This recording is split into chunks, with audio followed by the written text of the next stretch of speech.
Keesokan harinya, tepatnya sore, Bularas dan Tiara menuju tempat praktik kandungan. Namun, saat dalam perjalanan, Tiara melihat Bayu dan Lisa memasuki sebuah tempat perbelanjaan.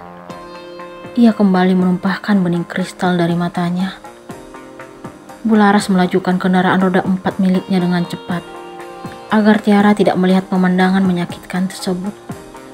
Ia sebagai seorang ibu, merasa tidak sanggup melihat kesedihan di wajah putrinya. Ia sangat mengerti seperti apa perasaan Tiara. Perempuan mana yang akan sanggup melihat laki-laki yang dicintai bermesraan dengan orang lain yang juga merupakan penyebab kehancuran rumah tangganya. "Kamu baik-baik aja, sayang?" Bularas melihat Tiara yang masih menitikkan air mata. "Iya, Bun." Tiara mengusap air matanya dan berusaha tersenyum kepada ibunya. "Kamu harus belajar ikhlas, sayang. Kamu gak perlu menangisi laki-laki seperti dirinya. Dia gak pantas untukmu." "Iya, Bun. Dia akan berusaha kuat. Dia janji." "Bunda juga yakin kalau kamu pasti kuat, sayang." Bularas tetap berusaha meyakinkan dan memberikan semangat kepada Tiara. Jika mengingat apa yang terjadi terhadap Tiara saat ini, Bularas sangat ingin menemui Bayu untuk memberikan pelajaran. Namun, niat itu ia urungkan karena tidak rela kalau keluarganya dianggap pengemis dan mengharap kepada pria itu. Jalan terbaik yang telah Bularas putuskan bersama suaminya adalah perpisahan untuk Tiara dan Bayu. Ia tidak sanggup membayangkan putri bungsunya tinggal bersama perempuan lain yang juga merupakan istri Bayu. Satu hal yang Bularas pikirkan saat ini, segera menemukan solusi agar Bayu tidak mengetahui keberadaan Tiara. Ia tidak ingin melihat kesedihan dan penderitaan di wajah putrinya itu. Ia merasa kalau Tiara masih belum sanggup untuk tidak menangis saat bertemu dengan Bayu. "Kita udah sampai, sayang." Bularas melihat Tiara termenung dan tidak menyadari keberadaan mereka yang telah tiba di tempat tujuan. "Iya, Bun. Maaf, tadi Tia ngelamun." Tiara pun membuka pintu mobil lalu turun. Begitu juga dengan Ibu Laras. Dua wanita itu melangkah ke tempat praktik Dokter Mira yang merupakan keponakan Bularas, anak dari kakak laki-lakinya. Bularas sebelumnya sudah memberitahukan tentang dirinya yang akan datang bersama Tiara. "Apa kabar, Tante?" Bularas dan Dokter Mira pun berpelukan. "Alhamdulillah baik, sayang." Mereka pun melepas pelukan. Dokter Mira melihat ke arah Tiara. Mereka saling mengembangkan senyuman. Ia mempersilahkan Bularas duduk, sementara Tiara diminta berbaring di tempat tidur yang telah tersedia. Dokter itu akhirnya memeriksa keadaan adik sepupunya. Setelah melakukan pemeriksaan, Tiara duduk di sebelah ibunya. Sementara Dokter Mira menghempaskan tubuh ke kursi depan meja kerjanya. Ia pun mulai memberikan penjelasan kepada adik sepupunya tersebut. "Apa benar aku hamil, Kak?" tanya Tiara kepada Dokter Mira. Setelah melakukan pemeriksaan dan mendengar penjelasan Tante Laras tadi di telepon, sebelum kesini, "Kamu beneran hamil, Tia. Selamat ya. Kamu dan Bayu pasti sangat bahagia. Akhirnya setelah beberapa tahun, apa yang kalian harapkan pun terwujud."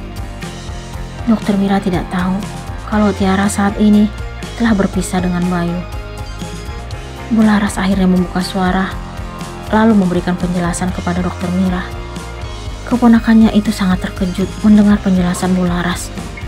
Ia merasa semua itu seperti mimpi, karena dirinya sangat tahu kalau Bayu sangat mencintai Tiara. Bularas dan Tiara akhirnya kembali ke rumah. Setelah melakukan pemeriksaan, Tiara langsung menuju kamar. Ia pun merebahkan tubuh, lalu pikirannya kembali mengingat apa yang ia saksikan saat menuju tempat praktik Dokter Mira tadi. Dirinya sangat sakit melihat kemesraan Bayu bersama wanita yang menyebabkan perpisahan mereka. Dada Tiara sangat sesak membayangkan Bayu. Laki-laki yang dulu menikahinya itu sama sekali tidak menghargai hubungan yang telah terjalin selama beberapa tahun lamanya. Ia justru lebih memilih melanjutkan tinggal bersama wanita yang baru memasuki kehidupannya. Tiara berusaha kuat dan tegar demi buah hati dalam rahimnya.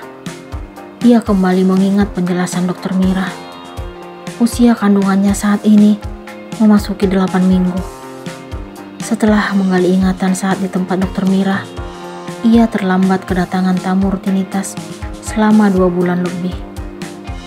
Tiara sangat senang karena tidak lama lagi akan menyandang status sebagai ibu.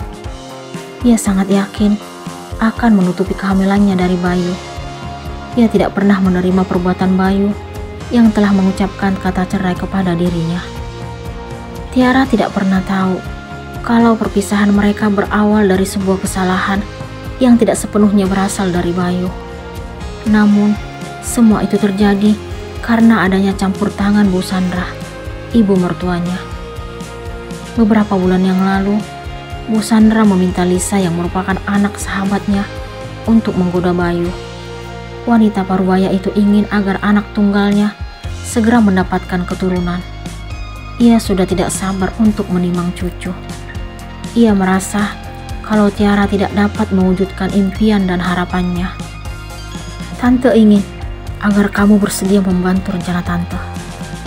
Niat itu Bu Sandra sampaikan kala itu kepada Lisa. Bantu apa tante?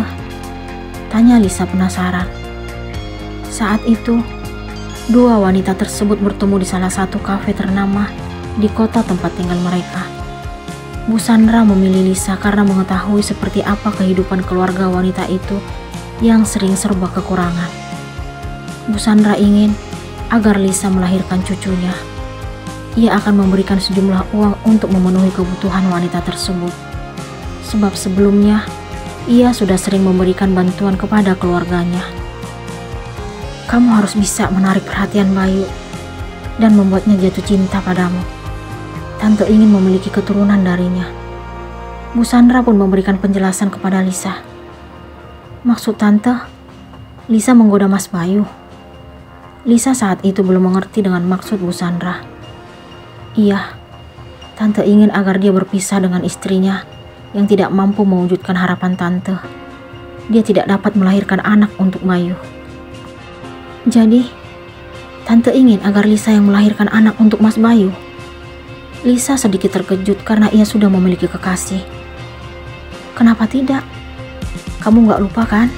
Siapa yang bantu kebutuhan keluargamu sejak kepergian ayahmu beberapa tahun yang lalu? Bu Sandra mengingatkan apa yang ia berikan untuk keluarga Lisa. Lisa gak mungkin lupa semua kebaikan tante. Jadi, sebagai balasannya, kamu harus bersedia membantu tante. Baik tante. Lisa bersedia. Lisa pun menyanggupi permintaan wanita tersebut. Kesepakatan itu akhirnya terjadi. Lisa mulai menjalankan rencana Bu Sandra untuk mendekati Bayu. Pertemuan pertama tidak menunjukkan adanya perubahan dari sikap laki-laki tersebut, karena saat itu hanya Tiara yang sangat ia cintai.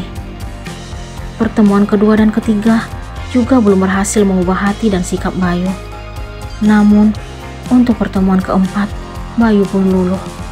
Ia justru merasa kalau pertemuannya dengan Lisa bukan karena kebetulan. Ia menganggap itu sebuah takdir.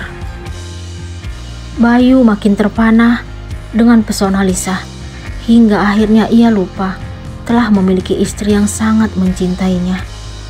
Ia bahkan makin berani menjalin hubungan dengan Lisa di belakang Tiara. Sejak saat itu, sikap Bayu akhirnya berubah dan sering mengabaikan Tiara. Ia juga berani tidak pulang ke rumah dengan alasan menyelesaikan pekerjaan di kantor. Padahal tujuannya agar dapat bersama dengan Lisa. Apakah Bayu akan mengetahui rencana ibunya?